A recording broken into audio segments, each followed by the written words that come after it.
Hello. Hello. So today we're going to do part two of chapter two, Course in Miracles. Well, And we're going part to, two for us, not part two of the chapter. oh yeah, part two video, where we're going to start with healing. Healing as release from fear. Such a juicy section. So chapter two, section 4. Yes. Yep.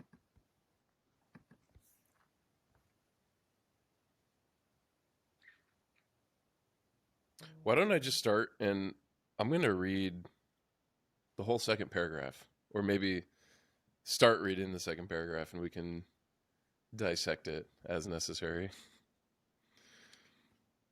A major step in the atonement plan is to undo error at all levels. Sickness or not right-mindedness is the result of level confusion because it always entails the belief that what is amiss on one level can adversely affect another. Let's just stop and talk about that for a minute.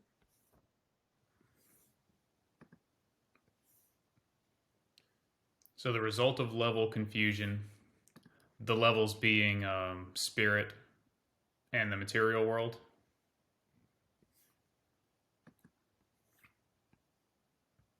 Yep. Because it always entails the belief that what is amiss on one level can adversely affect another.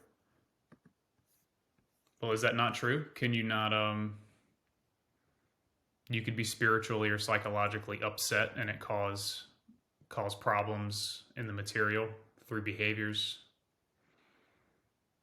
or as this, I guess, as this chapter goes into some more, that it could even cause sickness, and conversely having horrible material things happen to you will Yeah, affect your.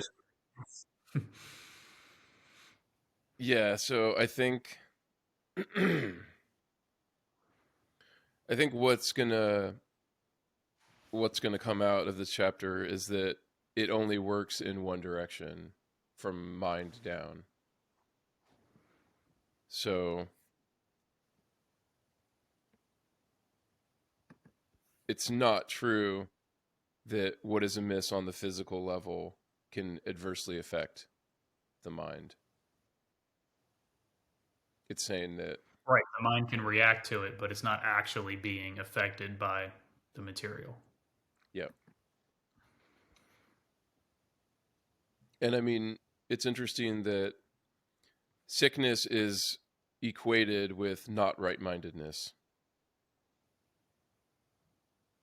So what do you think is, what is sickness in this case? Are we talking bodily sickness or are we talking psychological sickness? Like, is this the common use of the word sickness as we're looking at it now? Because right now it seems like it's sort of setting us up for a slippery term that becomes convenient. So I'm just asking, which one are we talking about? I think it has to Because be not right both. mindedness is obviously not material body. I mean, yeah, I think it has to be both. Basically, sickness is anything other than being fully enlightened. Gotcha. Yeah. So delusion for us could be Yes. sickness. Yeah. Okay.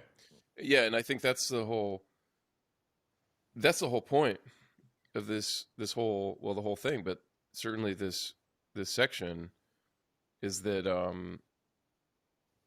it is the mind that has to be. So let's keep reading a little bit and see what it will say. So sentence 3, we have referred to miracles as the means of correcting level confusion, for all mistakes must be corrected at the level on which they occur. So all mistakes occur at the mind level. There aren't mistakes on the body level. Okay, so I should just keep reading the next sentence. Only the mind is capable of error. The body can act wrongly only when it is responding to misthought.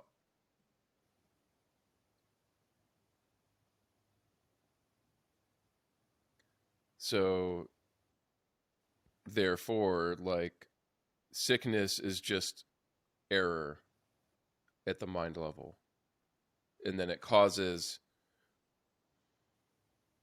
what we, as samsaric beings who aren't enlightened yet, imagine is illness in the body. What we think we're sick because our body is sick, but nothing happens because of the body. The body doesn't cause us to be sick. The body follows the mind.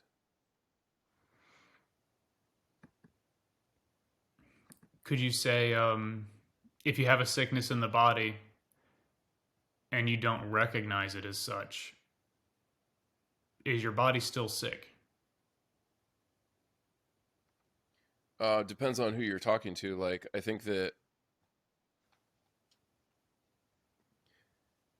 on the physical level, it would appear to be sick, but I mean, I think it's the whole,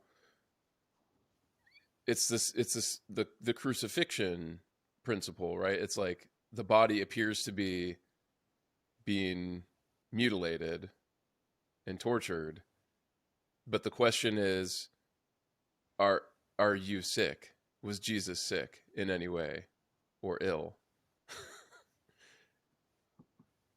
So it just depends on what level you're talking about. It's like, yeah, obviously the body is being damaged and gonna die, gonna stop functioning, but on the mind level, there's no sickness. Yeah, the mind has stayed indestructible and non-separate. Right. So, I mean, I feel like another way you could say this is that sickness is always imaginary. I mean, it feels real, but the thing that has actual reality, which is the mind, ultimately can't be damaged. I guess you could say it can perceive itself as sick temporarily. Yeah. Or confused. I don't know. You really can't, you can't get around talking about this with levels. You always have to clarify what level you're talking about, right? It's just like when we say our bodhicitta prayers, it's like, may all beings be free and all beings are free. And it's like, well, how can you do that? How can you have both of those? Yeah, I got you. So is that the exact same way that we discuss the levels in ACIM, the absolute and relative levels? Yeah. As far as I understand it, yeah, exactly. It's the absolute and the relative. The next sentence is good. The body cannot create, and the belief that it can, a fundamental error, produces all physical symptoms. Physical illness represents a belief in magic. So it doesn't get much more clear than that. But it's a hard one to swallow.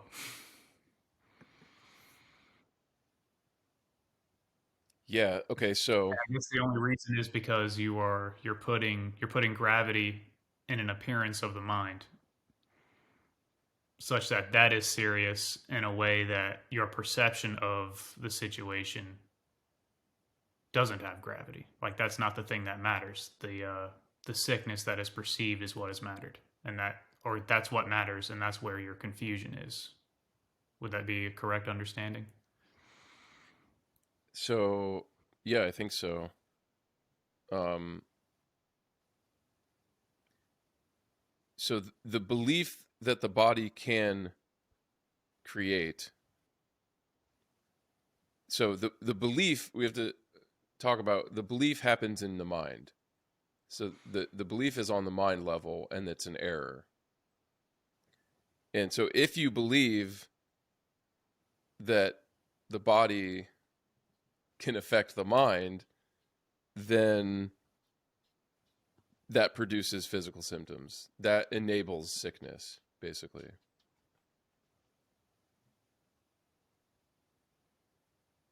The body cannot The whole create. distortion. Oh, Yeah, go sorry. ahead. The whole distortion that made magic rests on the belief that there is a creative ability in matter which the mind cannot control. This error can take two forms. It can be believed that the mind can miscreate in the body, or that the body can miscreate in the mind. When it is understood that the mind, the only level of creation, cannot create beyond itself, neither type of confusion need occur. So I still have the situation that I was sort of talking to you about earlier, and that so I've had a friend with cancer, and the way he discovered his cancer was not discovering a belief. He discovered a physical thing. He discovered the effect, I guess you could call it, the effect of the belief in death is maybe what an ACIM person would call it. But from his perspective, it was just sick body and he could possibly die from it. Mm-hmm. And the reason I bring that up is I don't know that there was a way that the ACIM message could have been communicated to him. I'm not sure that there was a way that would have brought his own healing. Like, I don't know that he could have healed himself in that way. What he had to do was what any, like, a normal person in the modern world would do. They would go to a symbol of healing, so a Yep. doctor, and then medicines and procedures or whatever, something that he could accept, and eventually he recovered from it. But how are you going to tell somebody like that, or somebody that underwent that particular circumstance, that this whole thing happened in the realm of belief and then the body followed? So the answer to that is later in this section. Yeah, because that's exactly right. So if we skip to paragraph 4, sentence 5, it says, sometimes the illness has a sufficiently strong hold over the mind to render a person temporarily inaccessible to the atonement. In this case, it may be wise to utilize a compromise approach to mind and body in which something from the outside is temporarily given healing belief. This is because the last thing that can help the non-right-minded or the sick is an increase in fear. So yeah, I mean, that's exactly what you're saying, is like, this is, and I think it's the exact same format as the absolute and relative. All beings are free and may all beings be free. It's like, the truth on the mind level is that all beings are free, but for beings that are sick and not perceiving, not in the realization that they're free, there are steps that you have to go through based on where you're at. So just, So you have to essentially convince yourself into being healed, or to convince yourself that the belief that started the sickness was never really there, or something to that effect. So the way that happens in the material world is that we take some sort of medicine or we undergo some sort of procedure in the hopes that we're achieving a particular result, like we want healing, and that's the reason we go through all this stuff. And that the only way we could possibly believe that to be true is to go through the process. I guess what I'm wondering is, if my friend could have been convinced that it all sprung from the mind and that all the conveniences or whatever were illusory from the perspective of mind or spirit, I guess I wonder at the depth of his healing. Or would he have just not suffered and then still had to go through all the same stuff in the material world, but he would have gone through it with joy and compassion instead of fear? And I guess I I mean, can't deny that an attitude like that has a material effect on the body that is uplifting and healing as well. And I guess I'm just wondering yeah. at, my mind is automatically sorting this into hierarchies and magnitudes of seriousness. Mm. I mean, I guess first I would say, like, there's no circumventing the healing process. Like, the healing process as it's laid out in A Course in Miracles or as it's laid out in Buddhism, you can't just skip. You can't, like, see so in Buddhism we talk about the view. So that's a lot of what we're talking about here in the Course in Miracles. It's like describing the view, like the second paragraph. Um, and the view is also sort of like the absolute level, like this is what is the case. So you have the view, but you still have the path.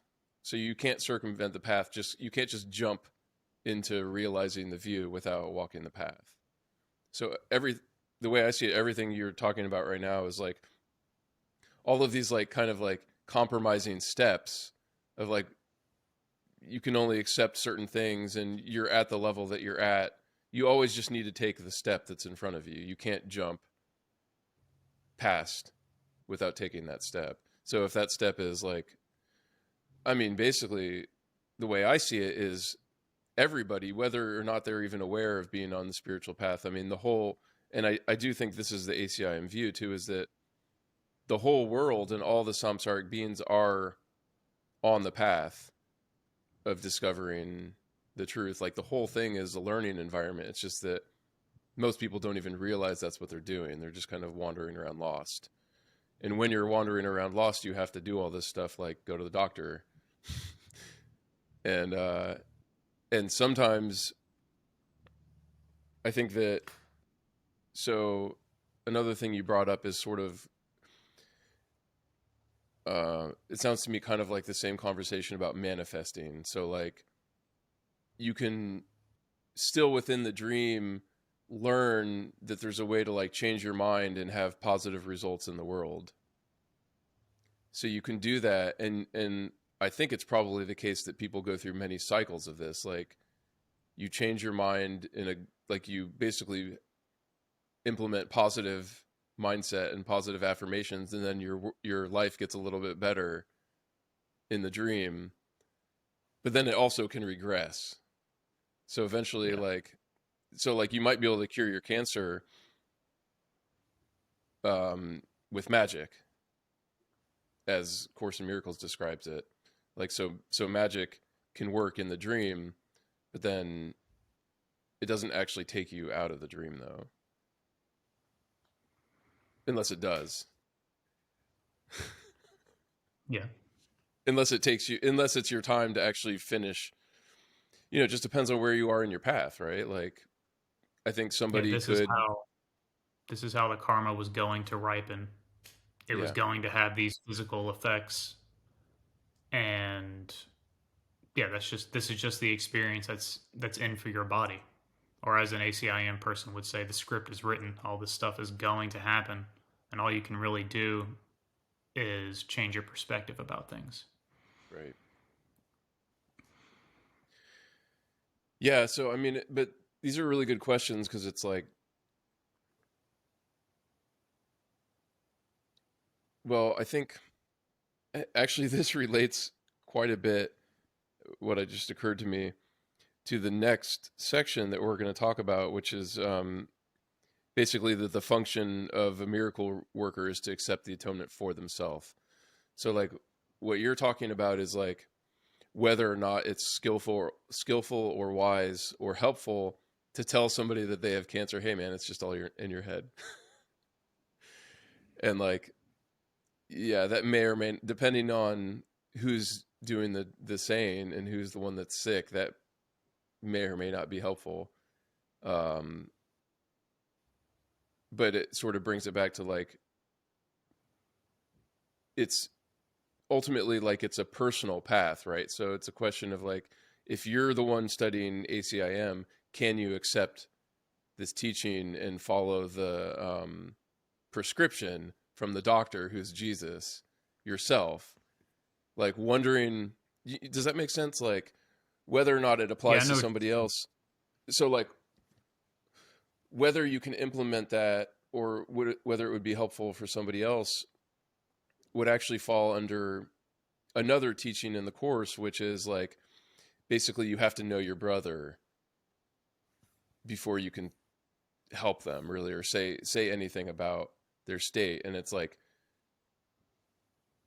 you don't really know your brother unless you're enlightened, frankly, I would say. My question is sort of addressed later on in this section. Like I'm in paragraph 4. Yeah.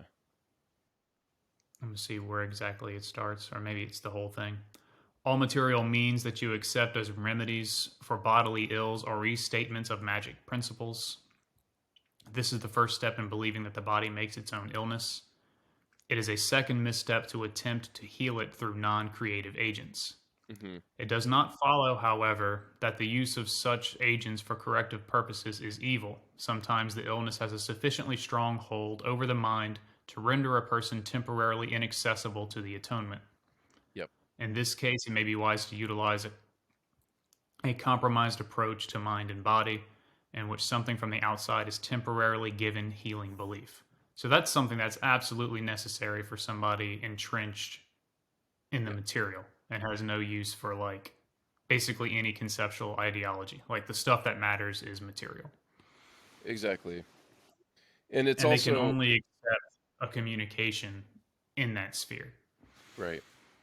But and this is also saying basically saying though, like I mentioned, that it's basically you have no choice but to do that. Like you have no choice but to go to the doctor, but it's not um it's a as a restatement of the magic principles, it's still it's not taking you out of your it's not correcting your mind. Basically, it's still utilizing the error in your mind that the body can create illness. So like and that's just another way of saying that like when you're stuck on the wheel of samsara, you're stuck on it. Like you're going to go up and you're going to go down. You're going to do things that are seem to be helpful for your body, and you're going to do things that are seem to be harmful for your body. And you can't just skip off of it without going through this process. But presumably, eventually, as you accumulate the merit and actually advance on the path, you would start to correct your mind and have less and less need for the magic,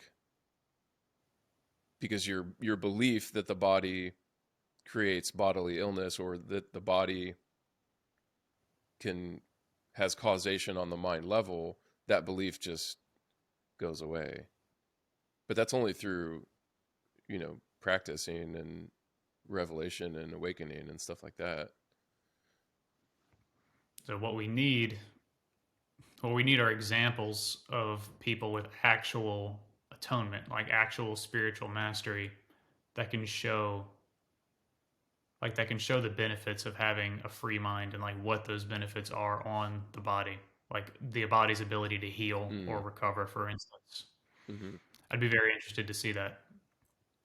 But isn't that also like the whole point of the crucifixion? Which is what?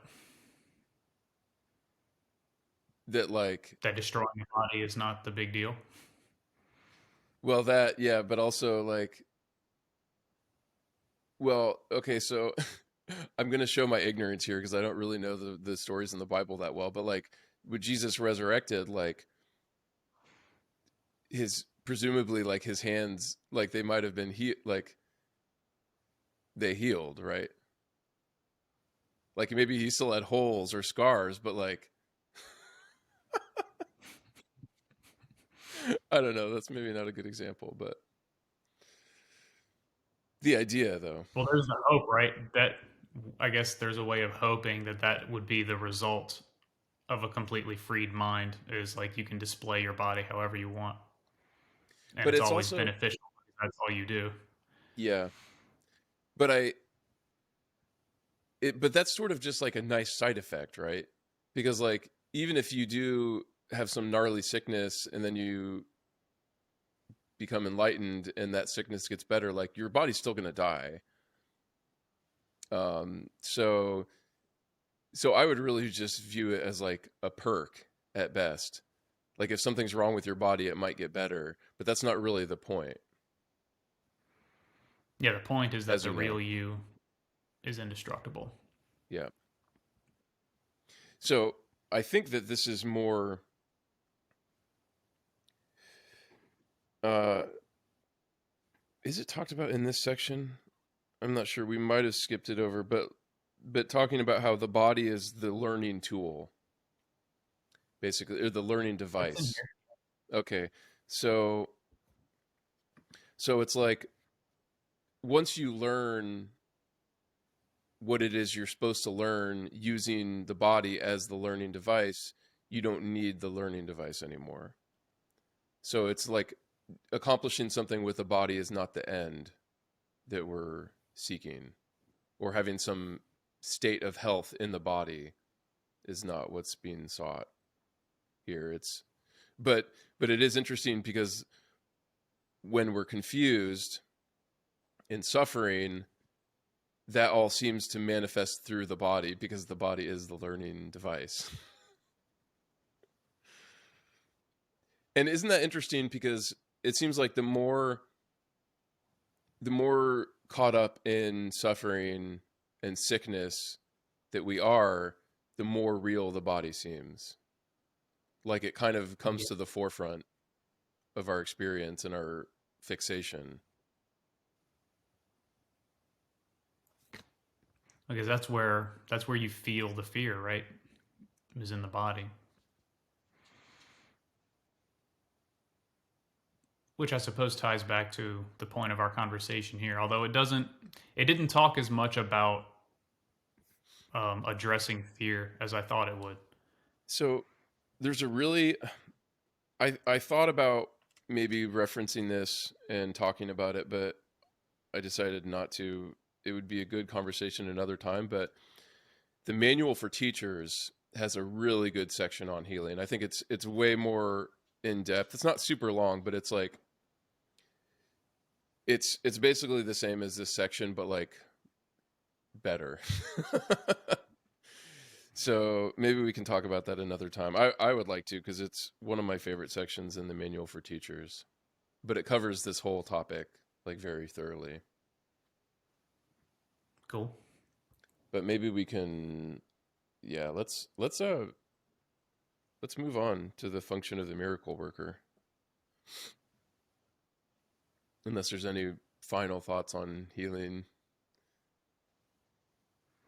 that you have. I just want I wanted a more focus on fear and its effects. But I mean that is elsewhere in this book. I guess because the section was named this, that I'm like expecting a certain outcome.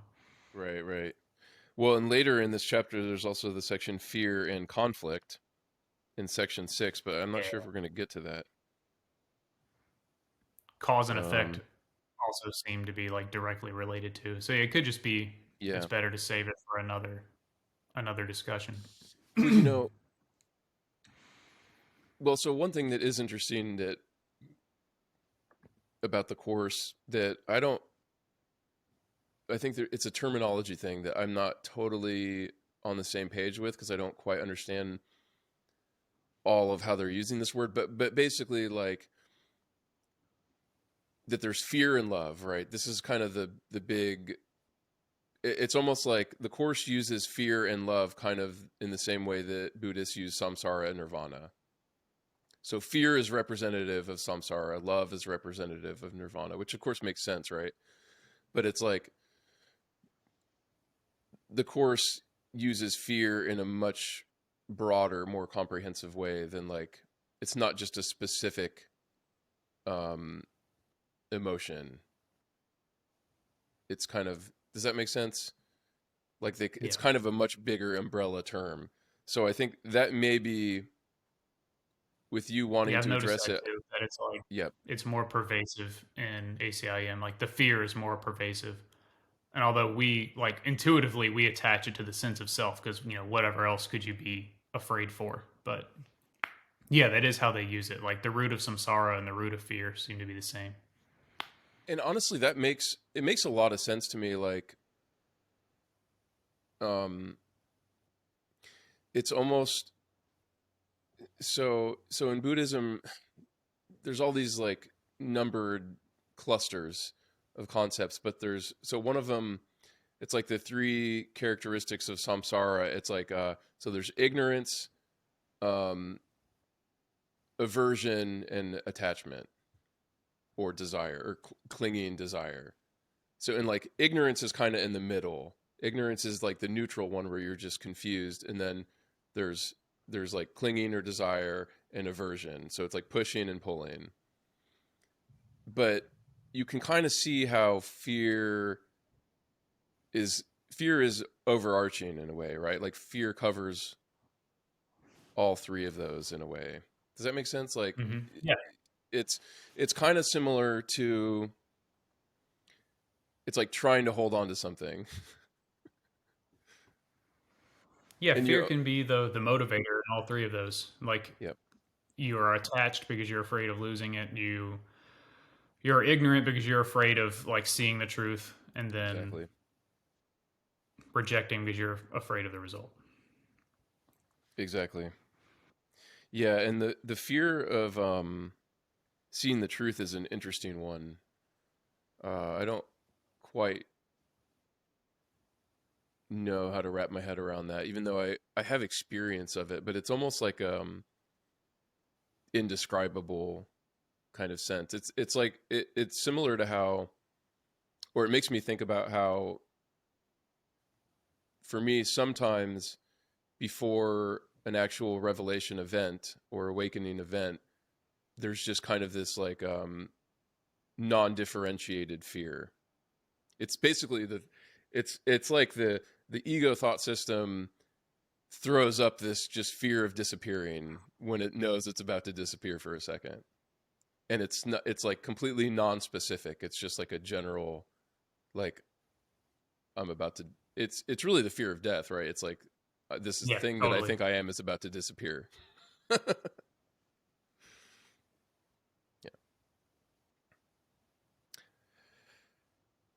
Alrighty.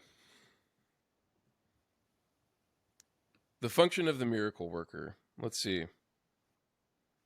Um, I want to. I feel like I want to go right to the first thing that I said about this a minute ago, which is that the function of the miracle worker is to. Oh, here it is.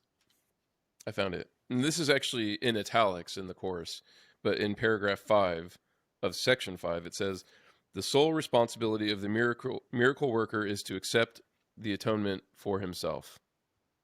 You don't often see things that are in italics, so that's actually pretty interesting.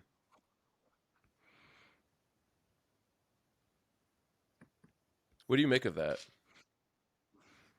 Well, it sounds a whole lot like one of our things, in that it's better to liberate yourself before attempting to do so for anyone else. And simply because you want that confusion out of your stream. Otherwise, you're only really spreading more confusion. Yep. Also, you can't force a horse to drink. Yep. It's it's an interesting one because it's, for us it's so obvious because that concept or that directive, that teaching is interlaced in our lineage, is it's just like fundamental. Everybody that's in our lineage knows, obviously the point is we are trying to accept the atonement for ourselves, and that involves all this other stuff like doing the personal practice, but also going out and sharing the teachings with other people and trying to help. But fundamentally, like, the number one goal is to liberate ourselves, because that's really, that's that even, I mean, it says here the sole responsibility. That is our, it's not just like the main goal and there's these other goals. It's like it is the goal. And through that, and I think maybe it's important to point out, I do think it's important to point out because people, I think, can get really confused about this. Actually, a good example of this, what I would call confusion on this topic, is this thing where sometimes people think, in regards to bodhisattvas, that the bodhisattva is somebody who avoids becoming enlightened so they can stay and help people indefinitely. We've talked about this before. What do you think about that?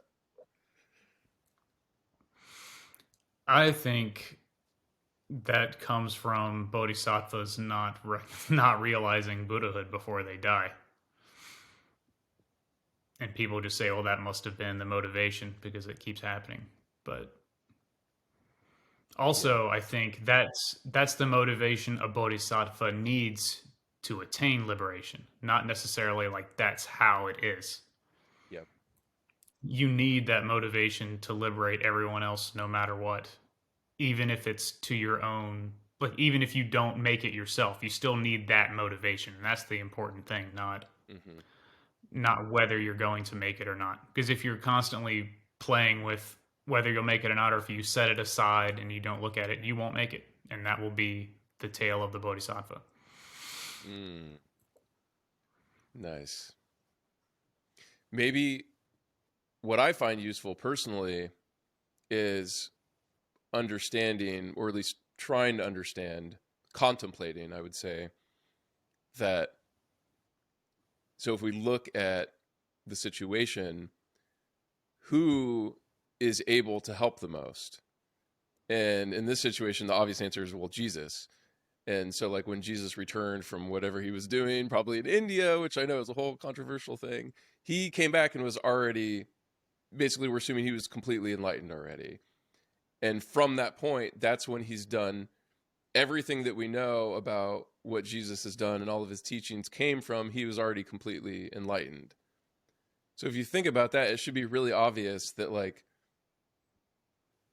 once you become enlightened and you accept the atonement for yourself, that is what allows you to be of the most help. Yeah, So it becomes automatic because that's what you exactly. are now is a perfect relator of like correct perception. Also, I'm thinking just about the bodhisattva thing as well. Like you were just saying, he came back fully enlightened, and so he is of the best help. Had he not done that until he became fully enlightened, he was on the path of the bodhisattva. So there still existed striving in his mind. While there is striving, you have to point that at the benefit of all beings. So it just happens to be a fact that you're not quite fully free, but you're aligning your motivations such that that is more important. That's just like it just happens to be correct alignment, Hmm. Dude, I love this topic and that's because, why you like, need a direction like this. yeah, I love this topic because, like, it shows me, or illuminates, like, basically how the system of dharma is perfect. Like, the way it's a perfect system because the thing that you it's self-reinforcing. Like, the thing that you want is achieved by getting to the place that you want to get. I'm not explaining this well, but it's like you want to be free, and when you are a bodhisattva, um, which just means somebody that is specifically compassionate to all beings, and you don't just want yourself to be free, you genuinely want all beings to be free. The way to do that is to get the thing that you need for yourself as well. So it's a, I hope I'm explaining this well, but it's like it's a self-reinforcing system where you that actually allows you to surrender everything else, because you don't have to worry about, like, there's no conflict whatsoever when you properly understand the bodhisattva path and being a Buddha or a Christ. It one leads perfectly to the other without any delay. Do you see what I'm saying? Yeah, Yeah. yeah, they're essentially the same thing, except that a bodhisattva can falter. Like there's the possibility of faltering. However, as long as they stay a bodhisattva, they're in the correct orientation. Yeah.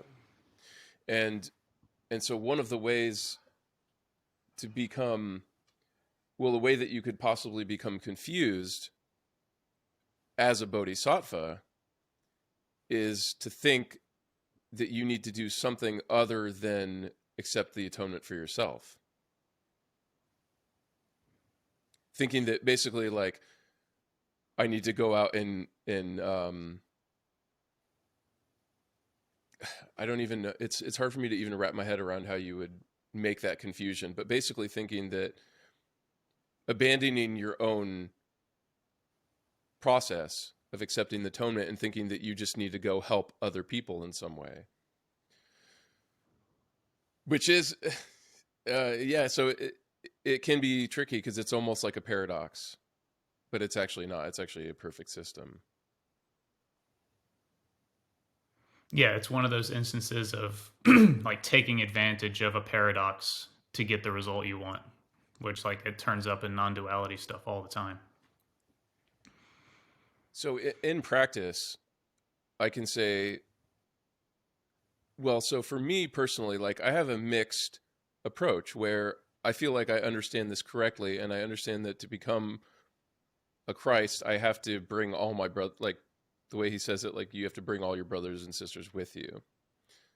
That's what I would say is the same as being a bodhisattva. So practically speaking, I have to do my own meditation practice. And when I'm doing that meditation practice, I always start by reinforcing or just reiterating my motivation, which is that this is for the sake of all beings, including myself. And when I'm doing that practice, I'm looking at my own mind and my own confusion. So I'm working on accepting the atonement for myself. But then what I also do when I'm not doing my own personal practice is I am basically faking it till I make it, as far as like trying to be of benefit to other beings. And you can still be of benefit. Everybody knows that you can be of benefit to people without being a realized Christ. And so you have to do both. And you can't skip out on looking at your own. You can't skip out on looking at the errors in your own mind. And you also can't skip out on trying to be of benefit to other people in any way that you can. You have to do both. Is that right? Yeah, totally. That is, unless you want it to take a very, very long time. Which, if you do, you're a sadist or a masochist. Or you really like caves and monasteries. Well, we kind of just winged it on the section, but let's see. I highlighted some more stuff.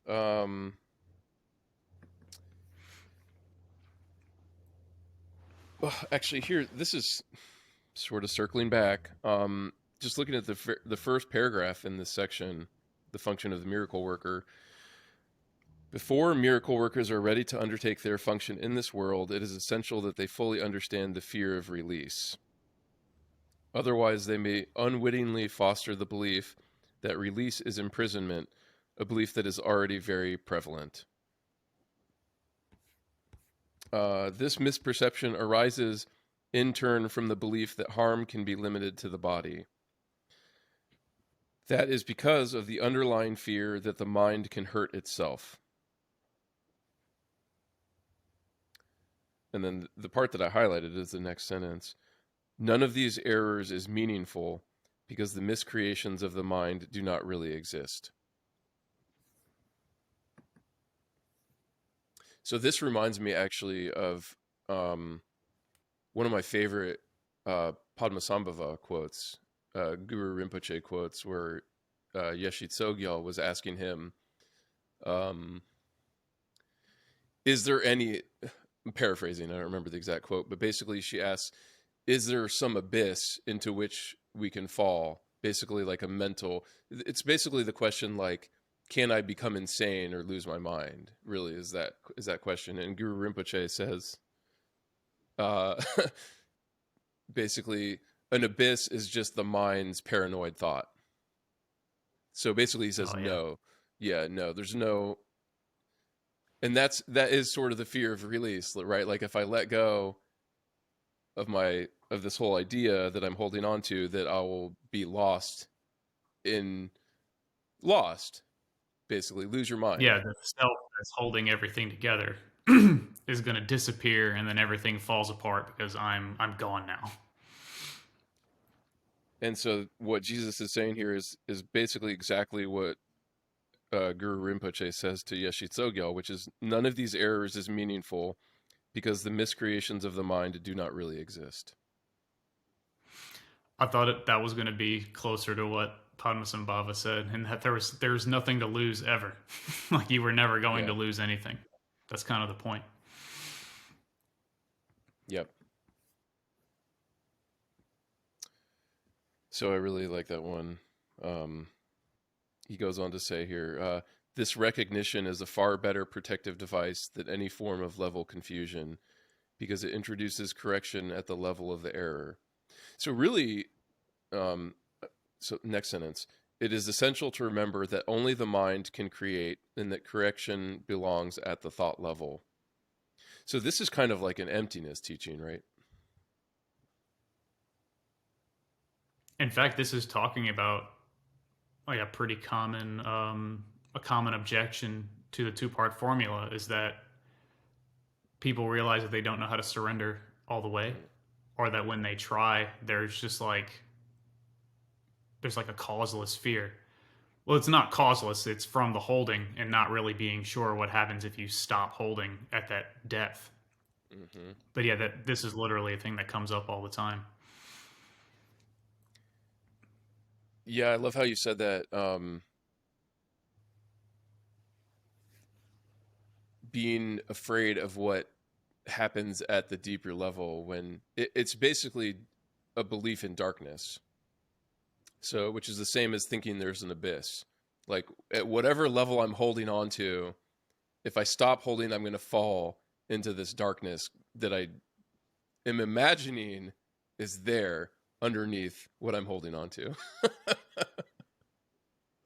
Dude, it's just like being in a swimming pool and you're holding onto the ledge and you're freaking out about the idea of letting go and you're in 2 foot water and it's no big deal. But because of the way you were holding and because all you could see is the fear, you'll never figure that out. You just sit there and hold, and your whole life will be hanging on the edge and then like doing everything from the edge. I'm laughing because like I have intimate experience of this feeling. Like I know exactly what it's. Luckily, it well, it doesn't really matter if it kept happening, but um, I've definitely had, yeah, I've experienced that exact thing, and it's very, it's such a good metaphor, the holding on and like holding on the edge of a cliff or fear of falling is like perfectly relevant. Um, it's almost like falling is the symbol of the in the world of this whole process, and holding on is like you're holding on to the edge because you think Yeah. that there's somewhere to fall into. But the And you difference think though, someone there controlling things.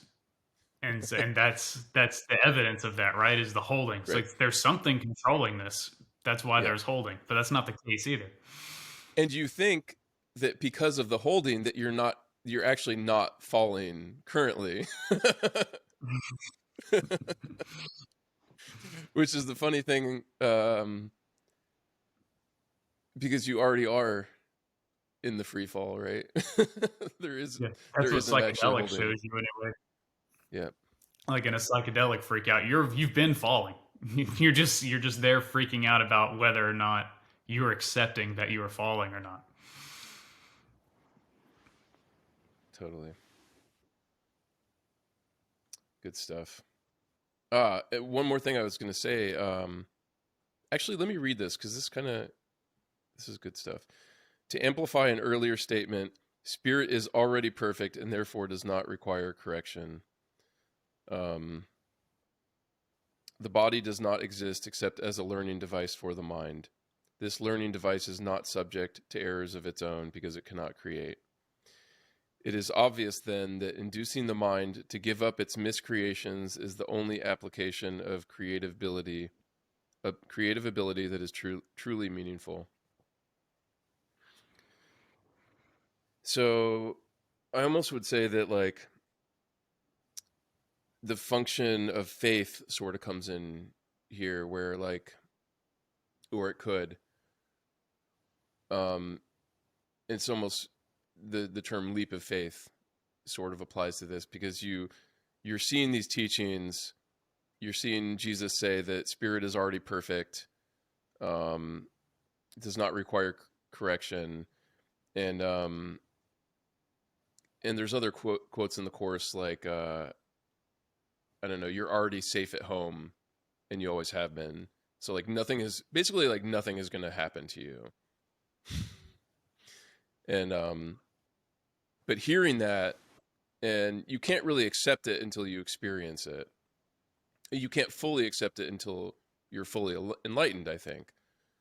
But that teaching is like sort of a beacon that lets you have more faith and be able to surrender. And that's of course becomes when you're further down the path. I mean, I think that's a huge part of the practice, is you're just constantly surrendering more and more to the teachers, to the masters, to Jesus, to Guru Rinpoche, and your faith in the indestructibility of the mind increases.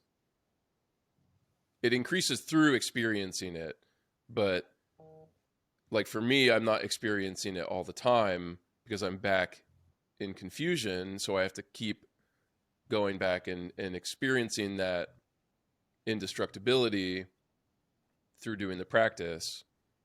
And then in between, when I'm not experiencing it, I have to contemplate it, remember it, and find it through the gurus who always have that on offer.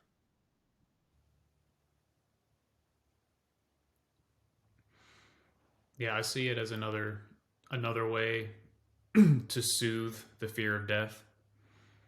In that, like, there's nowhere to go, and just like Padmasambhava said, like the idea is just a paranoid idea. Like what we're afraid of is just an idea we're having about the thing,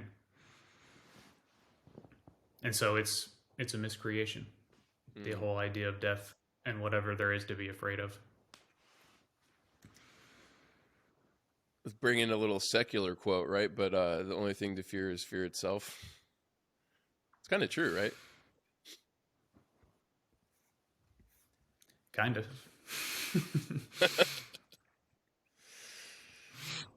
All right. How are we doing with time? 52 minutes. All right. Let's see. You got anything? The miracle as expressed as charity, I thought was good. That's Where like is way this? down. That's section 5. 7 is also good. Corrective learning always begins with the awakening of spirit. Oh, I highlighted that one. Do you want to talk about that one? Yeah. Which is kind of more of just what we've been saying. Is that Yeah. correction happens on the level of mind. And that's just how we're doing. Corrective learning begins with awakening of spirit. So it's addressing the mind directly again. Turning away from belief in physical.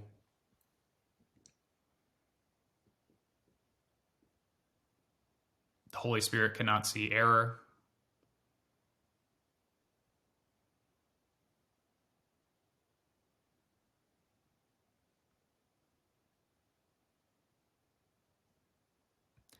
Discomfort is aroused only to bring the need for correction into awareness.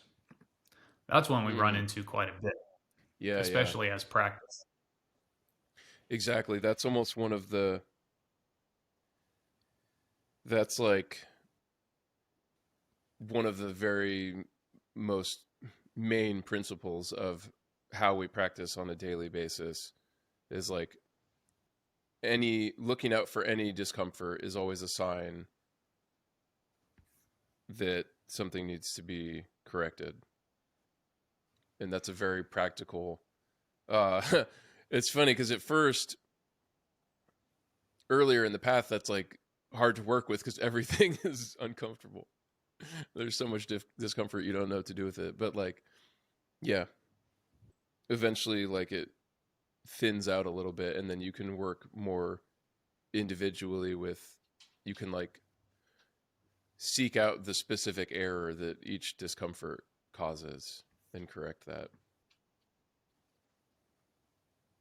So I want to just at the beginning of this paragraph 7, I'm always looking for something in the course, and maybe this is just my own issue, but like my own error, but I'm looking for Jesus to say that you need to awaken or have a revelation to really proceed with the course, because that's my opinion. And of course, as within our lineage, that's exactly what it is. Like the first step when anybody comes and wants to study with our teacher in our lineage, the very first step is you have to do the awakening practice to have your first awakening, unless you've already awakened. And I do think that there's other places in the course where I think that this is mentioned, but I'm just wondering, can we interpret this as one of those places where corrective learning always begins with the awakening of spirit? I I don't would even say know if so, yeah. it's, yeah. Like, and the turning away from the belief in physical sight. So we know that experientially, that like the visual field is not what is to be relied on. It's Mm-hmm. just it's just data for us, and it happens to be a large part of our bandwidth, but it's still just data.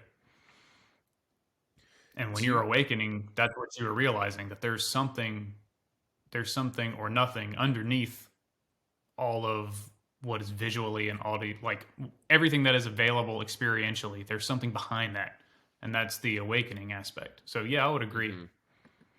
Yeah.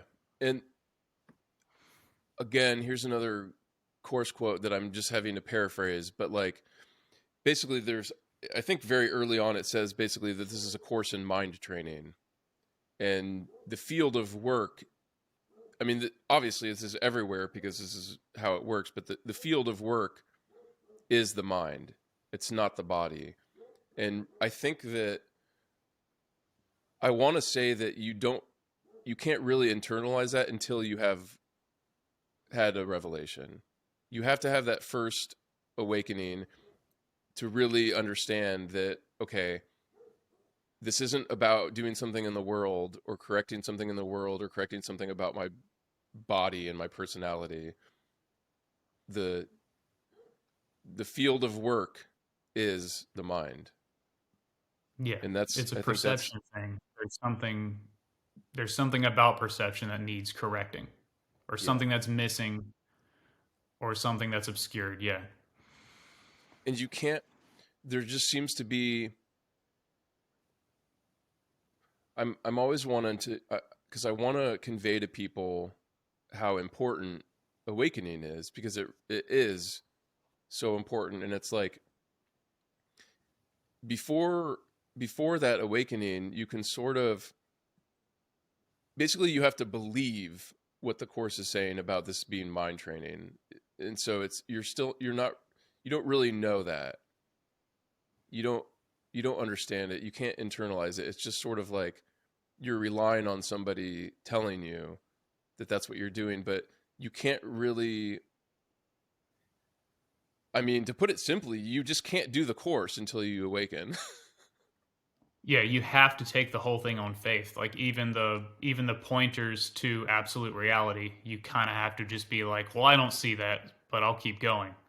Exactly. And after awakening, stuff just makes sense. Like you know what it's pointing to. You know, like all the pieces fit together so much better. You don't have to believe anything. You can look at it and be like, "Well, I'll see." Like that's the fundamental difference. Hmm. And I would say that the reason for that, if you're going to attribute a reason, is what the revelation does is it shows your mind just for an instant, it reminds your mind that the mind is what's real and that the physical world is basically a projection. So it kind of shows you it it gives you a moment without the belief in physical sight. And so when you have that split second, really outside of time, but that moment without any belief in physical sight, that shows you, because when there is that moment, like, you're still there. There's still, like, who you really are is still there, and there's no physical sight. So you then know that, like, one of these things is real and one comes and goes. And that's exactly just like how we do the two-part formula. That's exactly what it's about. Or in my case, it was knowing, like, all of a sudden it was knowing that I'm not confined to whatever I'm sensing. And like the visual field is the most obvious thing, but it became like it was very clear that all of that stuff is just part of a whole, and that whole is actually spacious in a way that, like, you can't define it with size. Whereas before that, I could say that my perception was only as big as whatever I was perceiving, and that stopped being true. Mm.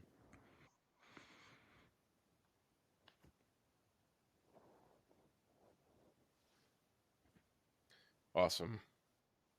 We always have to have a little plug for awakening in here because it's so important, and there's so much in, dude. I mean, I know we've talked about this before, but like, the course is such a big book. I mean, there's so much stuff in here, and even if it says 100 times that you have to awaken first, which it probably does, I wouldn't be surprised if that's said in one way or another 100 times. You can just, your mind just, like, will slip right over that and ignore it and go to the rest of the stuff that is like, oh, this is fun and makes me feel better. But all right, just throwing that out there.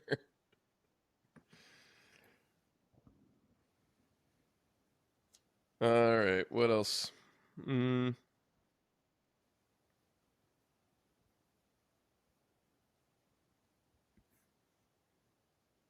Oh, this is actually pretty cool. This section about charity. I do like that. Charity is a way of looking at another as if he had already gone far beyond his actual accomplishments in time.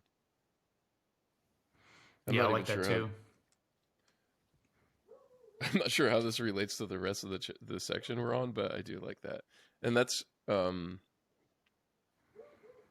it's certainly related to giving up judgment or forgiving.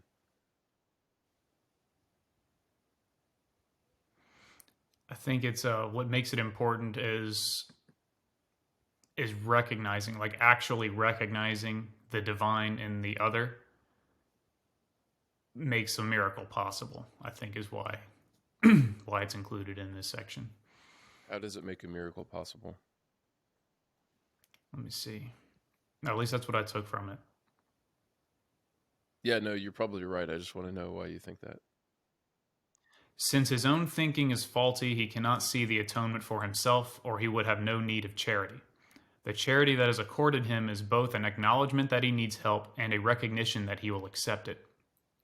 Both of these perceptions clearly imply their dependence on time, making it apparent that charity still lies within the limitations of the world. I said before that only revelation transcends time. The miracle, as an expression of charity, can only shorten it. It must be understood, however, that when you offer a miracle to another, you are shortening the suffering of both of you. Mm. This corrects retroactively as well as progressively. So it Yeah. is like, by doing that charity, this person also has, like, this person can possibly correct, like, their perception can be corrected. I don't know why I can't say that. Okay, check it out. It makes it possible for a correction to occur because you are seeing that possibility in that person. Okay, so the way that this is forming in my head right now is, so I'm thinking about karma, and basically, so before you've forgiven somebody, basically there's a debt. You believe in a debt and they believe in a debt. Like, that is a karmic connection, is like, you, there's something unresolved, there's something owed in between two people. And that always has to play out in time. Like, that requires time to resolve. But so by acknowledging, basically, by seeing the atonement in somebody else, by seeing their original state, you're seeing that there actually is no debt. So you're releasing yourself and them from the debt by seeing that there is no debt. And that's also, it's the same as forgiveness. Like the kind of tricky kind of forgiveness in the course is not saying, oh well, you owe me but it's okay. It's saying, actually, you don't owe me. And that does, Yeah. yeah, and that shortens time. And it also relates back to, so one of our bodhisattva vows is, I vow to liberate all sentient beings. And one way to understand that is that you're, in your own mind, you're liberating them from the debts that you thought that they owed you. So you're releasing everybody from debt. And that does, yeah, so that reduces your own suffering and others, or shortens it. Because it is, because like basically the path to atonement, the path of atonement is forgiving everything, or you could say releasing all debts. It's basically resolving all the karmas, because once you've released all karmas, you're completely free, right? So, and that, since that occurs within time, that is basically the measure of how long it's going to take you, is how many karmas do you have to resolve and how quickly are you doing it. Yeah. And I think everybody can relate to that, to the sense of freedom with karma being resolved. Like any conflict that's been brewing over time, tension builds over time. Your perception of that other person can change over time. It can grow tighter, it can grow more free. It just depends. And then once that karma is finally resolved, you are literally free of something. Like your mind is lighter. There is an obligation that you no longer have to entertain. And in fact, it may be joyous where before it was contentious, or it might just be neutral and nothing, but it's at least not heavy. Like there's no like motivation for anything really. Like you can see Totally. each other for who you actually are, which is like good intent between the two of you, and at the very least, like nothing malicious is happening anymore. And who knows how long it would take for something like that to work out naturally without the motivation to forgive. So yeah, it does make a lot of Yeah. sense, is what I used a lot of words to say. Yeah, no, it's good though. It is very, I think it should be very relatable. And actually you could even give the example of like literally paying your debt. Like if you have a parking ticket, that shit weighs on you, but once you pay it, like, yeah, it kind of hurts because it comes out of your wallet, but once you do, you're free of it and it's not weighing on you anymore. It really is like that. Alrighty. I think it's been going for over an hour. Um, I don't think we need to start with the principles of miracle workers, even though there's good stuff in there. Maybe we should call it. Roll to the next one. Awesome. All right. Thanks, Trevor. Thank you, Ben. Thanks, everyone, for listening. Catch you all next time.